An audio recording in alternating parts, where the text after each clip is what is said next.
चर्चित झिरमिरा साइलो केंद्र ने पकड़ी रफ्तार। किसानों के गेहूं तुलाई में नंबरों की समस्याएं होने लगी कम।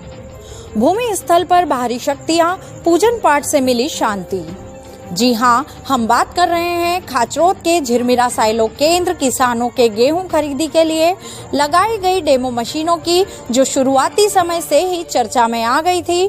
शासन प्रशासन की मंशा भी किसानों को अच्छी व्यवस्था देने के लिए वर्तमान टेक्नोलॉजी से कम समय में ज्यादा काम हो, इसके लिए साइलो कंपनी को गेहूं खरीदी के लिए डेमो सेंटर स्थापित किए। बड़े उत्साह और जोश के साथ 2 बार फीता कटा। किसानों की समस्या में हर तरह की अपनी नेता नगरी चमकाने वाले आने लगी। प्रशासन अमला सुबह शाम और चिलमिलाती धूप में किसानों की समस्याओं को हल करने में लगे रहे। साथ ही मशीनों के खराब होने का सिलसिला, ऊपर से जिला अधिकारियों का दबाव, जैसे भी हो किसानों के गेहूं खरीद में किसानों को समस्याएं नहीं हो। ठेकेदार भी परेशान। शुरुआती दिनों में एक के बाद एक मशीनों की फूट शुरू होने लगी।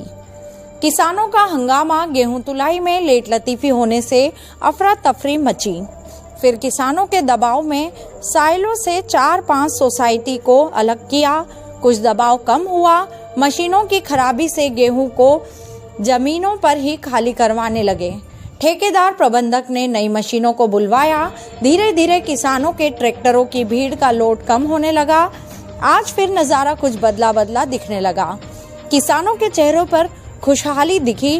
कारण पूछने पर बात निकल कर आई कि जो 4 से 5 दिनों में जो नंबर आता था, वो आज 2 दिन में आने लगा।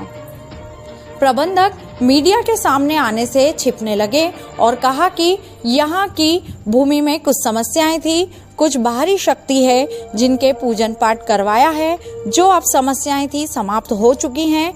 हमें भी दर्द होता है परेशानी देखकर, लेकिन अब हमें खुशी मिल रही है। सब कुछ व्यवस्थित चलने लगा है। आने वाले समय में हम किसानों को गेहूं तुलाई में 1-2 दिन फ्री कर देंगे और अच्छी व्यवस्था देने का प्रयास करेंगे। CID news network, Khachrod.